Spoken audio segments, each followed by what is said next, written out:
Hello everyone, आज हम पढ़ रहे हैं गुरु नानक देव जी के बारे में। पंजाब की हिस्ट्री हम कर रहे हैं और हम पढ़ने वाले हैं गुरु नानक देव जी के बारे में सब कुछ। ठीक है, उनकी उदासियाँ, उनका जन्म, उन्होंने कौन कौन सी प्रथाएं शुरू की, कौन कौन सी प्रथाओं का विरोध किया, सब कुछ सिर्फ इम्पोर्टेंट पॉइंट्स ही करेंगे। जो एक्स्ट्रा थिंग्स हैं वो हम नहीं करेंगे, सिर्फ एग्ज़ाम के पॉइंट ऑफ व्यू से जो सही है, इम्पोर्टेंट है, वही हम करने वाले हैं। फैक्ट्स को याद रखना मुश्किल होता है, लेकिन इसको जब हम एक एपिसोड की तरह, एक स्टोरी की तरह जब हम याद करते हैं तो अच्छे से याद रहता है। तो चलिए शुरू करते हैं। गुरु नानक देव जी का जन्म कब और कहाँ हुआ? गुरु नानक देव जी का जन्म हुआ था बेदी खानदान के मेहता कालू के घर कार्तिक सुदी पूर्णमासी के दिन तलवंडी राय भोई में हुआ, जो ननकाना साहिब भी कहते हैं, जिसको अभी ये कहाँ है? पाकिस्तान में है। या कब हुआ था? 1526 विक्रमी संवत अक्टूबर नवंबर 1469 69। ठीक है, विक्रमी संवत भी इम्पोर्टेंट होता है और ये तो इम्पोर्टेंट है ही कि अक्टूबर नवंबर 1469 में हुआ, लेकिन विक्रमी संवत वाला भी याद रखना जरूरी है क्योंकि कई बार क्वेश्चन पूछ लिया जाता है। उनकी माता का नाम क्या था? तृप्ता। बहन का नाम था बीबी नानकी। 7 वर्ष की आयु में उन्होंने ब्राह्मण गोपाल के पास शिक्षा के लिए भेजा गया। 7 वर्ष की आयु थी उनकी, तब उनको ब्राह्मण गोपाल के पास शिक्षा के लिए भेजा गया था। कुतुबुद्दीन और रुकनुद्दीन नाम के जो शख्स थे, उन्होंने उनको फ़ारसी की शिक्षा दी थी, मतलब उनके पास उनको फ़ारसी की शिक्षा के लिए भेजा गया था। लेकिन उनका जो गुरु नानक देव जी थे, उनका जो सारा ध्यान था वो प्रभु भक्ति की तरफ था।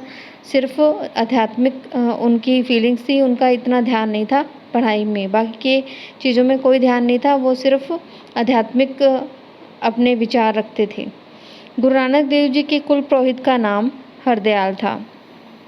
गुरु नानक देव जी ने उनको जनेऊ पहनने से इनकार किया था 9 वर्ष की आयु में। जब 9 वर्ष के वो हुए, तब पूरे संस्कार करके जो भी रीति रिवाज होते हैं उनके अनुसार जो पुरोहित हरदयाल थे उन्होंने उनको जनेऊ धारण करने के लिए बोला, लेकिन उन्होंने मना कर दिया कि उनको ऐसा जनेऊ पहनना है जिसमें संतोष की गांठ हो, मतलब कि ऐसा जनेऊ उन्होंने पहनना है जो दया, संतोष और जत सत हो, जो कभी ना टूटे और कभी मैला ना हो। उन्होंने ऐसा बोला था। हाँ जी, मेहता कालू जी ने इन सारी चीज़ों से परेशान होके, जो मेहता कालू जी परेशान हुए कि इसका बिल्कुल भी ध्यान नहीं है काम में, तो उन्होंने मेहता कालू जी ने 20 रुपये देकर मंडी से कुछ वस्तुएं लाकर दुकान खोलने का आदेश दिया, परंतु भूखे साधु को खाना खिलाकर वह पैसे खर्च कर दिए। और यह घटना सच्चा सौदा के नाम से जानी जाती है कि मेहता कालू जी ने उनको कि कोई काम शुरू करें, 20 रुपये देके उनको चूहड़खाना नामक मंडी थी उनके पास, तो वहाँ पे सामान लाने के लिए भेजा कि ये सामान ले आओ और यहाँ पे दुकान करो। लेकिन उन्होंने क्या किया, उनको रास्ते में भूखे साधु मिले थे, उन्होंने उनसे उन पैसों को खर्च कर दिया और उनको खाना खिलाया। इस घटना को सच्चा सौदा के नाम से जानी जाता है, क्योंकि उन्होंने एक तरह से भूखों को खाना खिलाकर ही सच्चा सौदा किया था। 15-16 वर्ष की आयु में उनका विवाह बटाला निवासी मूलचंद की पुत्री सुलखनी देवी से कर दिया गया। उनकी उम्र जब 15-16 साल थी तो उनका विवाह कर दिया मूलचंद की पुत्री सुलखनी देवी से। उनके बेटों का नाम था बाबा श्रीचंद और लक्ष्मीदास।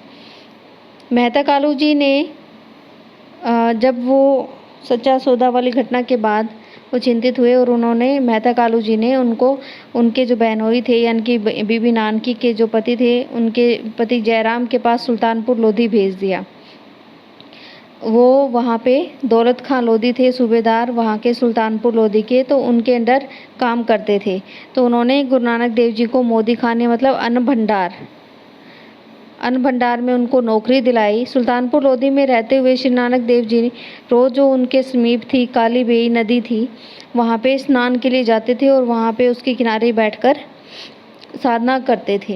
यहीं पर गुरु नानक देव जी को दिव्य ज्ञान की प्राप्ति हुई। तो ये इम्पोर्टेंट है कि गुरु नानक देव जी को कहाँ पे दिव्य ज्ञान की प्राप्ति हुई? तो काली बेई नदी में दिव्य ज्ञान की प्राप्ति हुई। उसके समीप बैठ के वो साधना करते थे। तो एक बार वो गए थे, वो 2 या 3 दिन तक वो वापस नहीं लौटे थे। वो समाधि में बैठ गए थे और जब उठे तो उन्होंने एक ही लाइन बोली थी, ना कोई हिंदू ना कोई मुसलमान। तो ये उनके फ़िलॉसफ़ी का आधार बन गया था। उनको ज्ञान की प्राप्ति 1495 से 1499 के बीच हुई।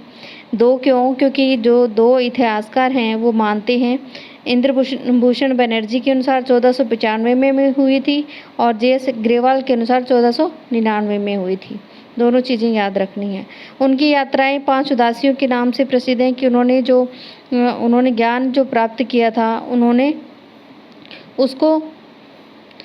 उसके लिए उन्होंने यात्राएँ की, दूर-दूर की यात्राएँ की और उन यात्राओं का नाम, जो उनकी विचारधारा थी, वो उनका विशेष क्या था कि जो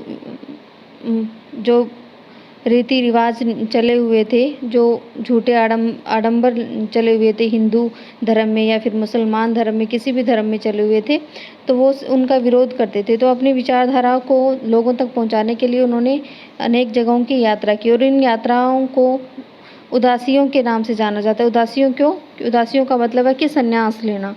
संन्यास मतलब कि उसमें जो गृहस्थ जीवन है, जो घरेलू जीवन है, उसमें नहीं पड़ना। वो उस टाइम सिर्फ़ एक सन्यासी की तरह घूमते थे और अपनी विचारधारा है उसका प्रचार-प्रसार करते थे। इन लंबी यात्राओं यानी उदासियों में उन्होंने 20 से 25 वर्ष व्यतीत किए थे। उदासियों के पश्चात गुरुजी 1521 में रावी नदी के किनारे करतारपुर नामक नगर की स्थापना की। रावी नदी के किनारे उन्होंने करतारपुर नामक जगह की स्थापना की। उन्होंने संगत तथा पंगत की परंपरा भी कहाँ से शुरू की थी? करतारपुर से शुरू की थी। यहीं पर उन्होंने अपने श्रद्धालु भाई लैना को अपना उत्तराधिकारी बनाया, मतलब अपने आगे गुरु बनाया, सक्सेसर बनाया अपना, और 10 गुरुओं वाली परंपरा इसके साथ ही शुरू हो गई थी। 1539 ईस्वी को अश्विन सुदी दशमी, ठीक है, ये दशमी है। अश्विन सुदी दशमी को उनका करतारपुर में ही स्वर्गवास हो गया, मतलब वो ज्योति ज्योत समा गए थे 1539 ईस्वी में, ठीक है। और विक्रमी संवत कौन सा था? 1596, ठीक है। उसके बाद है इनका उदासियों के बारे में ऐसा स्वीकार किया जाता है कि गुरुजी ने उत्तर में कैलाश पर्वत से लेके दक्षिण के रामेश्वर, ये हमारा अगर इंडिया, तो यहाँ कैलाश पर्वत से लेके यहाँ रामेश्वरम तक, ठीक है। और उसके बाद पश्चिम में पाकपट्टनम से लेके आसाम तक के प्रदेशों की यात्रा की थी, ठीक है। मतलब पूरा उन्होंने एक तरह से इंडिया पूरा कवर कर दिया था। श्रीलंका भी वो गए थे, नेपाल और उस साइड भी वो गए थे, ठीक है। डॉक्टर फोजा सिंह और डॉक्टर कृपाल सिंह के विचार अनुसार उनकी उदासियाँ 3 थी, लेकिन कोई 4 मानता है, लेकिन वैसे ज़्यादा मान्यता है कि उनकी 5 उदासियाँ थी। तो वो किस प्रकार हैं? पहली उदासी थी 1497 से लेके 1509। देखो उनको हुआ था ज्ञान की प्राप्ति 1499 माना जाता है, ठीक है। तो 1497 से उन्होंने अपनी पहली उदासी शुरू कर दी थी। पहली उदासी में गुरु साहिब को लगभग 12 वर्ष लगे थे। वो लगभग 12 वर्ष तक लगे उनको। गुरुजी ने सैयदपुर, तलवंडी, तुलंबा, पिहोवा, कुरुक्षेत्र, पानीपत, दिल्ली, हरिद्वार, गोरखमत्ता, बनारस, गया, बंगाल, कामरूप, आसाम, सिलहट, ढाका तथा जगन्नाथपुरी आदि जगहों पर गए। ये जगन्नाथपुरी से भोपाल, चंदेरी, आगरा तथा गढ़गांव होते हुए वापस लौटे। इनमें से सारे ये नेम याद रखने ज़रूरी नहीं है, जो इम्पोर्टेंट आपको लगते हैं उनको ध्यान में रखना है, ठीक है। अब इनकी मेन ये चीज़ें याद रखने वाली हैं कि क्या क्या हुआ था पहली उदासी में। पहली यात्रा सैयदपुर एमनाबाद से आरंभ की। उसमें क्या हुआ था? सैयदपुर में एक मालिक भागो नाम का आदमी था और जो अमीर था और शोषण करता था गरीबों का। एक था भाई लालो, वो गरीब था, गुजारा अपनी मेहनत से करता था। तो उन्होंने मलिक भागो के जो घर शाही भोजन था उसको अस्वीकार करके भाई लालो के घर पे उन्होंने भोजन ग्रहण किया था। सियालकोट में गुरुजी ने एक था हमजा नाम का फ़कीर था, उसका घमंड तोड़ा था। तो तुलंबा में उन्होंने एक ठग को अपने प्रभाव से सज्जन बनाया। तुलंबा में, सियालकोट में हमजा, मलिक भाग, सैयदपुर में क्या था इम्पोर्टेंट, मलिक भागो की जगह भाई लालो के घर भोजन किया था। ठीक है, तुलंबा में क्या किया था, एक ठग था, उसको वह धर्मशाला में ठहरने वाले यात्रियों को लूटता था, पर गुरुजी ने अपनी पहली धर्मशाला वहाँ पे स्थापित की कि उसको ठग से सज्जन में बदल दिया और वहाँ पे जो उसकी धर्मशाला थी जिसको वो ठगता था उस पे वहाँ पे गुरुद्वारा स्थापित कर दिया। ठीक है, पानीपत, उसके बाद है पानीपत के स्थान पर उन्होंने शेख सराफ नामक पीर को अपनी शिक्षाओं से प्रभावित किया। पानीपत में क्या इम्पोर्टेंट था कि शेख सराफ नाम का पीर था, उनको अपनी शिक्षा से प्रभावित किया। दिल्ली में उनकी यात्रा की याद में मजनू का टीला नामक स्थान पर गुरुद्वारा बना है। दिल्ली में भी मजनू का टीला नामक जगह है, वहाँ पे गुरुद्वारा बना हुआ है। इसमें ऐसा माना जाता है कि इब्राहिम लोदी का एक मृतक हाथी था, मरा हुआ हाथी था, गुरुजी ने उसको छूने मात्र से जीवित कर दिया था, इसलिए वहाँ पे गुरुद्वारा बनाया गया। बनारस, गोरखमत्ता, गया तथा आसाम की यात्रा में उन्होंने हिंदू, बौद्धों तथा नाथपंथियों को अपने विचारों से प्रभावित किया। देखो, बनारस है हिंदुओं का, गोरखमता है नाथपंथी लोगों का और आसाम में बौद्ध वाले धर्म के लोग थे। वहाँ सब यात्रा करके जो भी वहाँ के लोग, इन धर्मों के लोग जो भी झूठे रीति रिवाज बनाते थे, आडंबर करते थे, जो भी प्रचलन था जो रीति रिवाजों का, जो झूठे थे, मतलब सिर्फ दिखावे के थे, उनका विरोध वो करते थे और ऐसे लोगों को, बहुत सारे लोगों को प्रभावित किया। गोरखमत्ता से नानकमत्ता नाम इसी कारण वहाँ पे पड़ा था। गोरखमत्ता जगह थी नाथपंथियों की और उनका नाम नानकमत्ता इसी कारण पड़ा। कामरूप आसाम में है कामरूप। नूरशाही नाम की एक जादूगरनी थी जो उन्होंने बहुत चालें चली थी, गुरुजी को परेशान करे थे, उनकी चालों को गुरुजी ने असफल बनाया। जगन्नाथपुरी की यात्रा के बाद वे पंजाब लौट गए। यहाँ पे 1510 ईस्वी में उनकी मुलाकात चैतन्य प्रभु से हुई थी। चैतन्य प्रभु से मुलाकात 1510 ईस्वी में हुई थी जगन्नाथपुरी में। यहाँ से भोपाल, चंदेरी, आगरा तथा गुड़गांव होते हुए वे पंजाब वापस आ गए। दूसरी उदासी थी उनकी। इस उदासी के दौरान वह सिरसा, बीकानेर, जैसलमेर, जोधपुर, मतलब जो इधर वाला एरिया था, ये हमारा इंडिया का मान लो, ये दिशा के अकॉर्डिंग, तो ये यहाँ से चलते चलते ये इधर गए थे। ठीक है, मतलब यहाँ पे सिरसा से होके राजस्थान के बाद वो सीधे दक्षिण की तरफ चले गए थे। ठीक है, यहाँ पे इस उदासी के दौरान वह सिरसा, बीकानेर, जैसलमेर, जोधपुर, अजमेर, चित्तौड़, उज्जैन, इंदौर, हैदराबाद, गोलकुंडा, बिदर, रामेश्वर, श्रीलंका की यात्रा पे गए।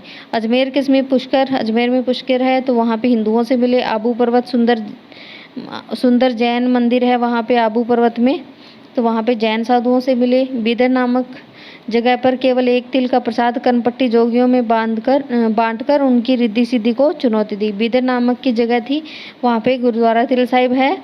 क्यों है? क्योंकि वहाँ पे एक तिल को बहुत सारे जोगियों में बांट दिया था। इस वजह से, इस चमत्कार की वजह से वहाँ पे आज भी गुरुद्वारा तिल साहिब स्थापित हो गया है वहाँ पे।